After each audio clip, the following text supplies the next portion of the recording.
Bon, entre autres projets, ma structure, la Direction nationale du génie rural, qui est logée au ministère de l'Agriculture, travaille depuis près de 25 ans avec l'AFD sur la mise en œuvre d'un certain nombre de projets agricoles. Et actuellement, nous sommes en train de travailler sur le projet d'appui à la filière riz, que nous appelons communément le projet riz Basse-Guinée.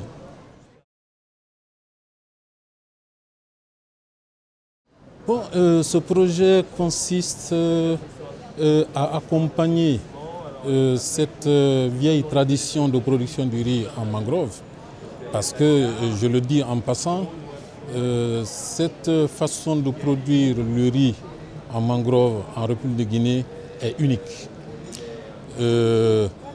Il y a à peu près 4 siècles que les populations du littoral, notamment les Balantes et les Baga, ont une façon spéciale de gérer l'eau de mer et l'eau douce dans les rizières, et c'est ce qui leur permet de non seulement bonifier les sols, mais aussi de produire d'énormes quantités de riz en zone de mangrove.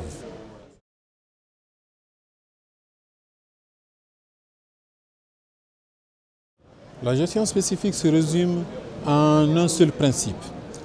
Le principe essentiel, c'est que en saison sèche, on accepte l'admission de l'eau de mer dans les rizières. Et cette admission permet d'éviter l'acidification du sol. Ça permet de bonifier, comme je le disais, le sol.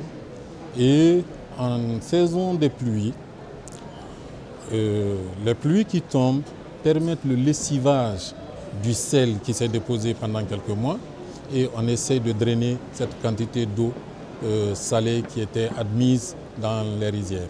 Ainsi, le paysan peut tranquillement mettre son riz et faire sa culture de riz.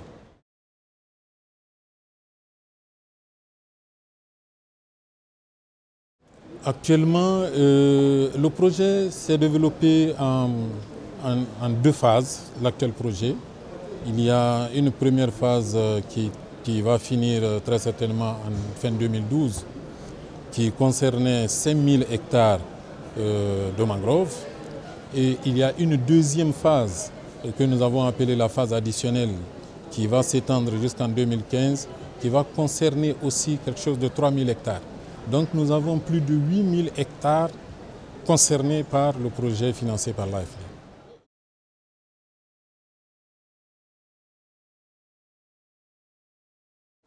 L'avènement de la Troisième République a eu l'idée géniale qu'au-delà de ce scandale géologique, puisqu'il s'agit d'un potentiel qui n'existe nulle part ailleurs, et il y a aussi un autre scandale. Ce scandale, cette fois-ci, c'est le scandale agricole. C'est pourquoi, avec l'accompagnement des partenaires stratégiques, comme l'AFD, nous sommes en train de mettre en œuvre un grand programme de développement agricole et essentiellement de développement risicole.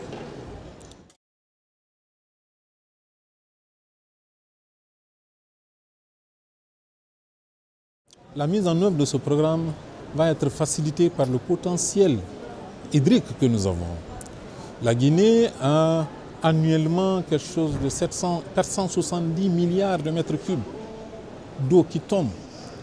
Malheureusement, de ces 470 milliards de mètres cubes d'eau qui tombent, il y a juste 50 milliards de mètres cubes d'eau qui sont exploités. Ça veut dire que plus de 400 milliards de mètres cubes d'eau vont à la mer, ne sont pas utilisés. Et nous avons de grands fleuves. Les grands fleuves qui arrosent l'Afrique de l'Ouest prennent essentiellement leur source en Guinée. Vous avez le Niger, vous avez le fleuve Gambie, vous avez le fleuve Sénégal et bien d'autres.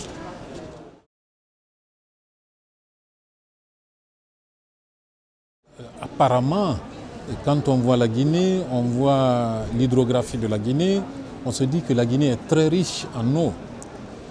Mais en fait, ça ne doit pas s'arrêter là. Le potentiel qui est là est une chose. la mise en valeur de ce potentiel-là est une autre chose. Alors ce que nous attendons de ce forum, c'est des solutions adaptées aux conditions guinéennes pour une meilleure mise en valeur de ce que nous avons comme potentiel hydrique.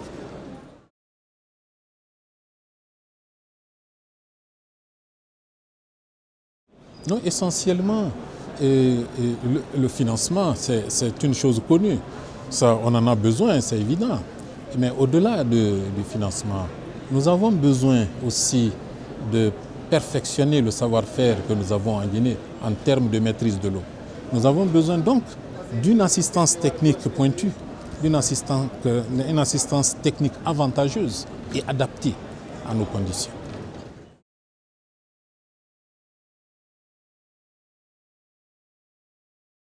L'essentiel des contraintes que nous avons, je viens de dire tout de suite, nos besoins, c'est la valorisation de ces eaux et l'assistance technique et financière. Donc les grandes contraintes, c'est essentiellement le financement des programmes que nous avons. Nous avons énormément de programmes et des programmes faisables et réalistes. Malheureusement, les fonds pour mettre en œuvre ces programmes ne sont pas toujours là. Alors, la contrainte majeure, c'est un peu ça. Les programmes sont là, les hommes sont là, les conditions naturelles s'y prêtent et il reste juste à mettre les moyens et à mettre la technique qu'il faut.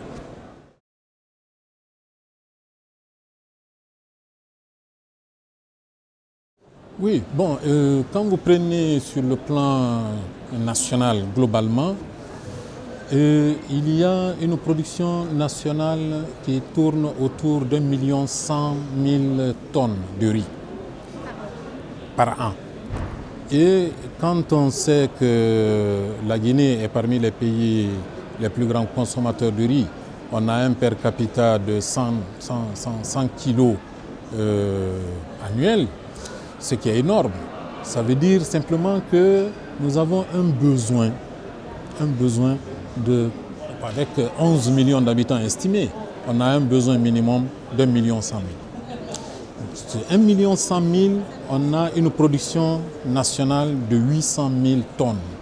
Ça veut dire qu'il y a un gap, il y a un besoin de 300 000 tonnes à combler. Et c'est ce qui est comblé par l'importation.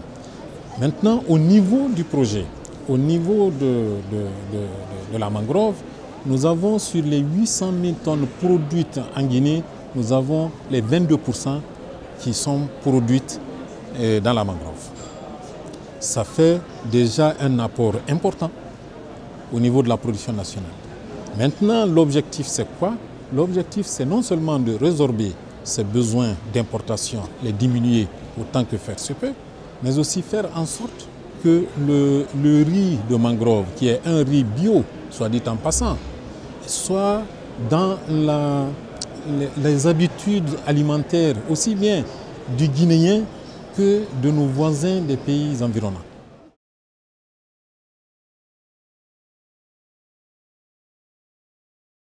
C'est un riz vraiment bio. Il n'a besoin ni d'apport de pesticides, ni d'apport d'engrais. C'est surtout ce qui fait la grande qualité et la particularité du riz de mangrove.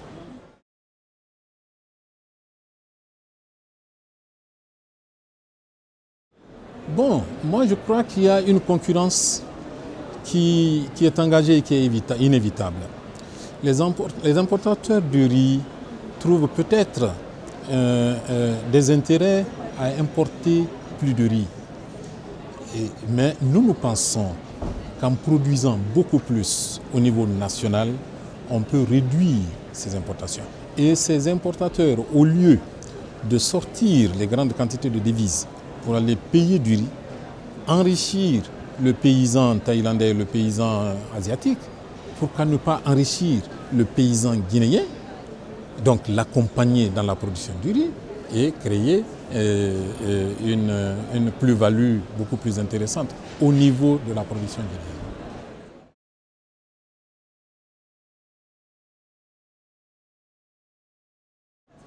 Absolument. Bon, la Guinée a un avantage par rapport aux autres pays environnants qui produisent aussi à des échelles données du riz. Le Mali, par exemple, produit énormément de riz.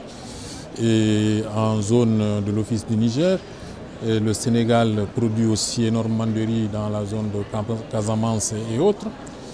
Mais, comme je le disais tantôt, en plus du fait que ce soit du riz, il y a cette particularité du riz écologique, du riz bio. Et ça ne se fait qu'en Guinée, sur le littoral guinéen.